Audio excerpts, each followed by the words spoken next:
জাংকুককে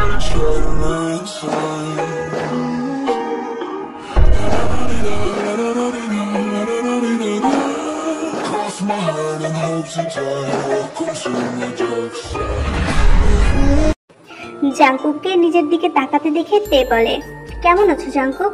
অনেকদিন পর দেখা হলো তাই না? তের কথা শুনে জাংকুক হালকা অবাক হয়। তুমি আমাকে এখনো মনে রেখেছো তে? কি করব বলো, চাইলেই যে সবকিছু ভোলা যায় না। বাই দ্য ওয়ে, কেমন আছো সেটা বললে না যে। তুমি বলো, তুমি কেমন আছো? ভালোই আছি।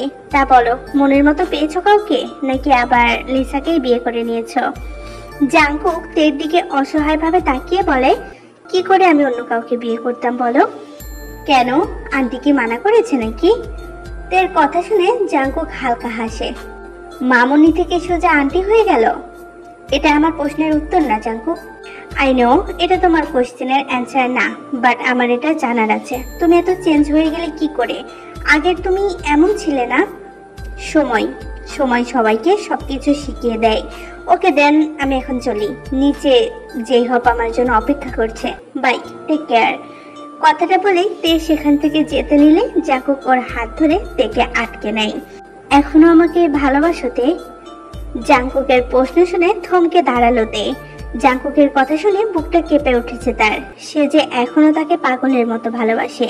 তেই জানে ও কি করে 3টা বছর জাংকুককে ছাড়া থেকেছে, কিন্তু তাই বলে তে জাংকুককে কোনোভাবে ক্ষমা করবে না।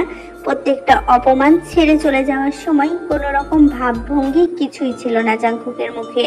লিসার জন্য ওকে অনেক কিছু ফেস করতে হয়েছে, আর জাংকুক যে সব সত্যি জানার পর তের কাছে এসেছে এটাও তে ভালো মতোই জানে।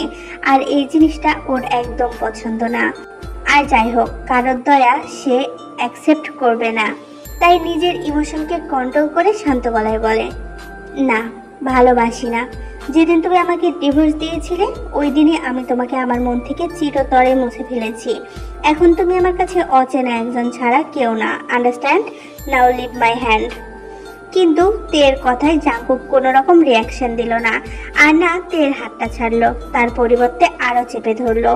ওর ডান হাতটা ব্যথার কারণে হালকা করে কুঁকিয়ে উঠল তে। পেছন থেকে জাংকুকের দিকে তাকাতে অবাক হয়ে গেল। জাংকুকের মুখে বাঁকা একটা হাসি, চোখে মুখে একটা আলাদাই রহস্য লুকিয়ে আছে। তে কিছুক্ষণ জাংকুকের দিকে তাকিয়ে থাকার পর আবার বলে, Jungkook please leave my hand. নিচে যেই হোক। আর কিছু বলতে পারলো না তে। জাংকুক এক টানে তেকে নিজের সাথে মিলিয়ে নিয়ে ডান হাত দিয়ে ওর কোমরটা শক্ত করে জড়িয়ে ধরে। বাঁ হাতটা তের মুখে রেখে বলে, অনেক বেশি কথা বলো তুমি, আর আমি তোমাকে ছাড়ার জন্য ধরিনি মাই বেবি। জাংকুকের মুখে বেবি ওয়ার্ডটা শুনে তের চোখগুলো বড় বড় হয়ে গেছে। ও কোনোদিনও ভেবেই পায়নি জাংকুক ওকে এইরকম নামে ডাকবে। জাংকুক তের মুখের দিকে তাকিয়ে পাগলের মতো হেসে উঠল। তেকে ছেড়ে কিছুটা দূরে দাঁড়িয়ে নিজের মতো ভাবে হাসছে জাংকুক। ওর এমন হাসি দেখে ফার্স্ট টাইম তের ভয় হতে লাগলো। জাংকুককে এর আগে এরকম ভাবে কোনোদিনও দেখেনি সে। ভয়েতে সেখান থেকে চলে যেতে নিলে বুঝতে পারলো গেটটা বন্ধ। জাংকুক বন্ধ করে দিয়েছে। চিল্লিয়ে কাউকে যে ডাকবে সেটারও উপায় নেই, কারণ রুমটা পুরো সাউন্ড প্রুফ। তে এবার জাংকুকের কাছে গিয়ে রাগ দেখিয়ে বলে, what is this nonsense Jungkook? এসবের মানে কি? তুমি গেট বন্ধ করলে কেন? খোলো বলছি, আমার লেট হচ্ছে। কোনো লেট হচ্ছে না। আর তোমার কি মনে হয় তুমি একাই ড্রামা করতে পারো, আমি পারি না? তুমি নিজের ইচ্ছায় বিয়ে করতে পারো, আবার আমি বুঝি পারি না? জাংকুকের কথায় তে অবাক হয়ে জিজ্ঞেস করে, মানে? জাংকুক এবার তের গালে হাত রেখে বলে, ও মাই ওয়াইফি। মানে জানতে চাইছো এখন? So sweet. তে নিজের গাল থেকে জাংকুকের হাত দুটো সরিয়ে আবারও জিজ্ঞেস করে, জাংকুক ঠিক করে বলবে তুমি কি বলতে চাইছো? ওকে, লেট মি এক্সপ্লেইন। জানো, যেদিন তুমি চলে গিয়েছিলে ওই দিন আমি একটুও খুশি হতে পারিনি। জানি না কেন, হয়তো রিগ্রেটের জন্য বা তোমার উপর দয়ার জন্য। প্রথমে তো এমনই মনে হয়েছিল, কিন্তু যতদিন যাচ্ছিল তাতেই বুঝতে পারছিলাম যে আমি তোমাকে ভালোবেসে ফেলেছি। কিন্তু ততক্ষণে তো অনেক লেট হয়ে গিয়েছে, আর তুমি আমার থেকে অনেক দূরে চলে গিয়েছো। এরপর আমি তোমার খোঁজ করতে শুরু করি, আর 3 বছর পর তোমার খোঁজ পাই। অনেক বেশি দিন লেগে গেল তাই না? ইয়াহ, আই নো, বাট কি করা যায় বলো? তুমি এতটাই সিকিউরিটিতে নিজেকে বন্দি করে রেখেছিলে, আমি অনেক ট্রাই করেও তোমার সঠিক খোঁজ পাচ্ছিলাম না। ওকে, ব্যাক টু দ্য স্টোরি। তোমার খোঁজ পাওয়ার পর জানতে পারি তুমি লি কোম্পানির সাথে জড়িত। তাই আমি ইচ্ছে করেই জেহবের কাছে একটা ডিল পাঠাই। জেহব নিজের কোম্পানি গ্রো করার চক্করে আমার ফাঁদে পা দিয়ে দিল, আর আমার বাবাকে এই অফারটার ব্যাপারে সব কথা বলে ডিল করার কথা বলল। আমার বাবা ভাবলো ডিলটা হয়তো জেহব নিজে দিচ্ছে, আর জেহব ভাবলো আমার বাবা ওকে ডিলটা দিয়েছে। কিন্তু এই সবের পিছনে আমি ছিলাম। আমি জানতাম তুমি ডিল সাইন করতে ঠিক আসবে, আর সেই তুমি আসলে। আর হ্যাঁ, কি যেন বলছিলে, সানডেতে এঙ্গেজমেন্ট করবে তুমি, কিন্তু তোমার তো ডিভোর্সই হয়নি। তে মানে কি?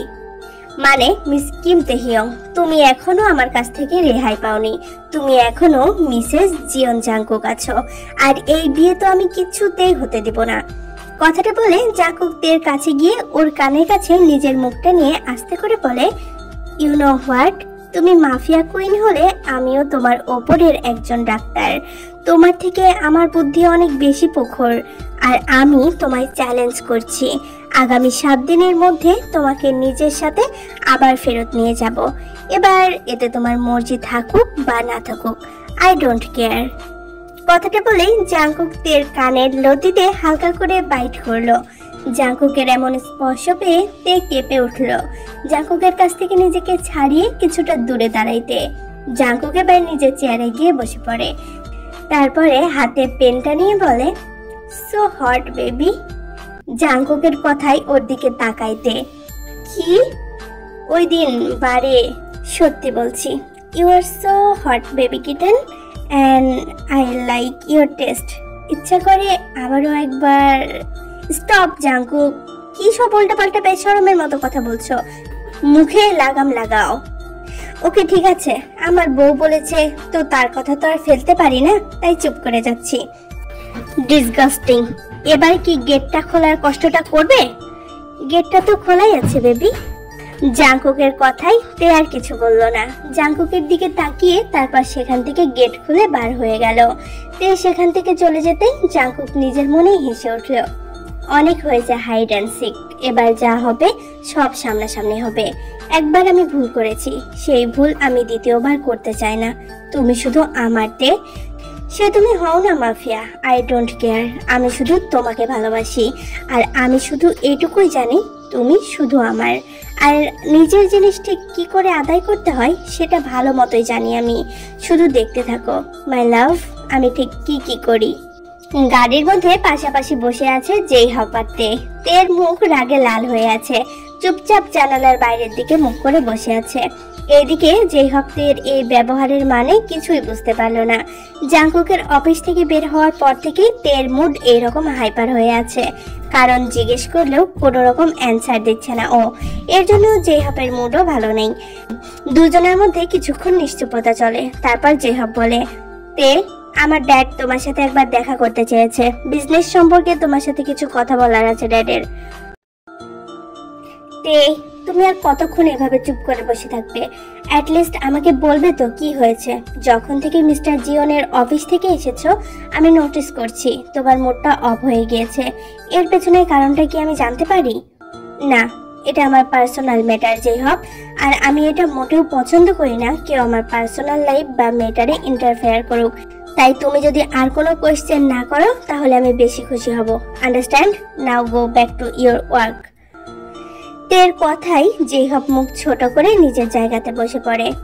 আর হ্যাঁ, মিস্টার লি মিনহুকে বলে দিও আমি কালকে ওনার সাথে দেখা করব, তাই উনি যেন কালকের মিটিং এর ডেট ফিক্সড করে। এটুকুই বলে তে যেমন কি তেমন চুপ করে থাকলো। জেনি নিজের রুমে ইজি চেয়ারে বসেছিল, তখনই ওখানে এসে হাজির হয় ইয়নহো। হাতে খাবার নিয়ে মায়ের কাছে গিয়ে বসলো। মম, আজকে তুমি খেতে এলে না কেন? দেখো আমি তোমার খাবার নিয়ে এসেছি। তে বাড়ি না থাকলে আমার কোনো খাবার গলা থেকে নামে নাকি? আচ্ছা তাই নাকি, আমি জানতাম না তো। তের গলার আওয়াজ পেয়ে ইয়নহো আর ওর মা পেছন ফিরে তাকাতেই তেকে দরজার সামনে দেখতে পেল। তে হাসি মুখে রুমের ভেতরে ঢুকে বলে, আমি জানতাম না তো আমার মাম্মা আমাকে এতটা ভালোবাসে যে আমি না থাকলে আমার মাম্মার খাবার গলা থেকে নামে না। কথাগুলো বলতে বলতে তে নিজের মায়ের সামনে এসে বসে পড়ল। জেনি তের মাথায় হাত বুলিয়ে দিতে দিতে বলে, কোথায় ছিলি তুই? একটা দরকারি কাজ ছিল মাম্মা, সেটাই করতে গিয়েছিলাম। তুমি জানো তো আমি একটা বিজনেস ওম্যান, তাই আমাকে যখন তখন যেতে হয়। এত চাপ নিস কেন বলতো? সারাদিন এত কাজ না করে একদিন তো মায়ের সাথে বসে দুটো কথা বলতে পারিস। সময় যে সব সময় সাথে থাকে না। আচ্ছা এইসব ছাড়াও, আসো তোমাকে খাইয়ে দিই। তারপর তো তোমার আবার মেডিসিন আছে, আর ডাক্তার তোমাকে পুরো দিন রেস্ট নিতে বলেছে, তাই খেয়ে রেস্ট নাও। হ্যাঁ মাম, আপু ঠিকই বলেছে, তুমি খেয়ে রেস্ট করো, বাকি কথা না হয় পরে হবে। জেনি আর কিছু বলল না, চুপচাপ তের হাতে খাবার খেয়ে মেডিসিন নিয়ে তের কোলে মাথা রেখে শুয়ে পড়ল। তে নিজের মায়ের মাথায় হাত বুলিয়ে ঘুম পাড়িয়ে দিতে শুরু করে। কিছুক্ষণ পর জেনি ঘুমিয়ে যাওয়ার পর তে ইয়নহুকে ইশারা করে বাইরে যেতে বলে। ইয়নহু নিজের বোনের কথায় মাথা নাড়িয়ে সম্মতি জানিয়ে বাইরে চলে যায়। তেও আস্তে করে জেনির মাথাটা বালিশে রেখে রুম থেকে বেরিয়ে আসে। মায়ের রুম থেকে বের হয়ে তে আর ইয়নহু ড্রয়িং রুমের সোফার কাছে আসে। ইয়নহু সোফার ওপর পায়ের পর পা তুলে বসে আছে। তো মিটিংটা কেমন হলো তোদের? জেহব ফোন করে বলল তুই নাকি ওর সাথে 7 দিনের মধ্যে এঙ্গেজমেন্ট করতে চলেছিস। একদম ঠিক বলেছে জেহব, কিন্তু দিনটা ভুল বলেছে। আমি জেহবের সাথে 2 দিনের মধ্যে এঙ্গেজমেন্ট করতে চাই, আর 5 দিনের মাথায় ম্যারেজ করব বলে ঠিক করেছি। তের কথা শুনে ইয়নহু চমকে উঠল। সোফা ছেড়ে উঠে দাঁড়িয়ে কিছুটা উত্তেজিত হয়ে বলে, তুই কি পাগল হয়েছিস আপি? ম্যারেজ তাও 7 দিনের মধ্যে? তুই এই ডিসিশনটা ওই জিয়ন জাঙ্কুকের জন্য নিয়েছিস তাই না? দেখ আপি, মাথা গরম করিস না, একটু ভেবেচিন্তে সিদ্ধান্ত নে। জেহবের কথাই তে ওর দিকে এগিয়ে গেল।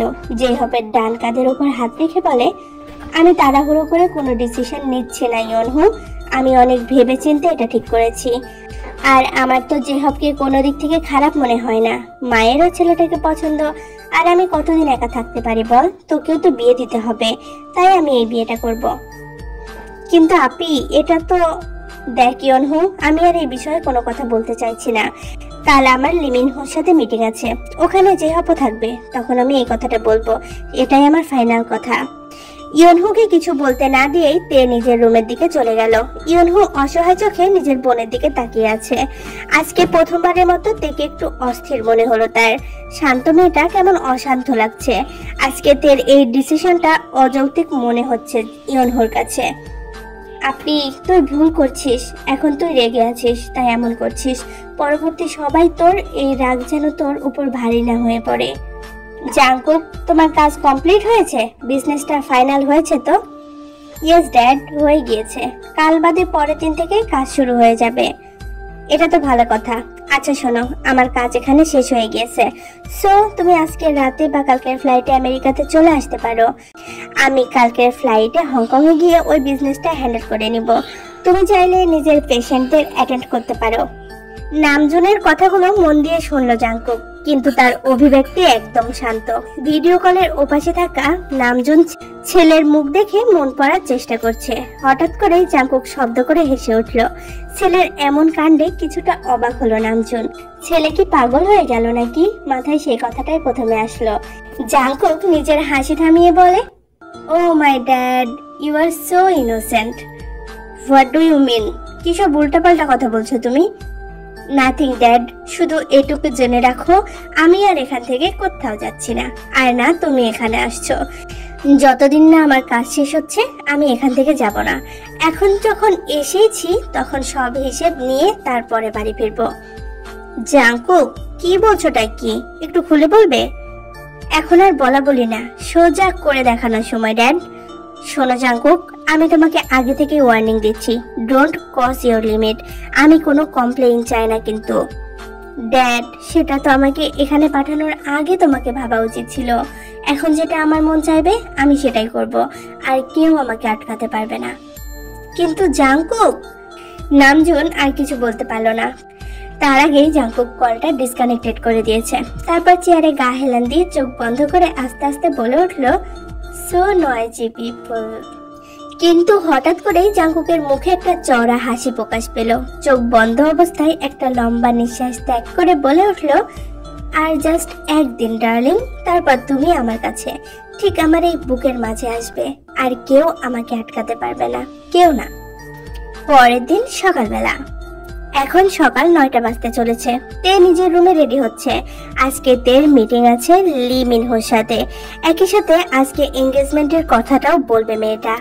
তে এটা মনে করে সে ভেবে চিন্তে এই ডিসিশনটা নিয়েছে। কিন্তু সত্যি কি তাই? যখনই এই কথাটা মাইন্ডে আসে তখনই সবসময় এলোমেলো লাগে তের। ঠোঁটের মধ্যে পিস পিঙ্ক কালারের লিপস্টিকটা গাঢ় করে লাগিয়েছে। নিজেকে একবার আয়নায় দেখে নিল। আজকে মেয়েটা ইন্ডিয়ান চুড়িদার পরেছে, তাও বেবি পিঙ্ক কালারের। চুলগুলো খোলা, হাতে একটা সিলভার ব্রেসলেট আর গলায় সিম্পল চেন। হালকা মেকআপে মেয়েটাকে দেখে মনেই হবে না ও 20 পেরিয়েছে।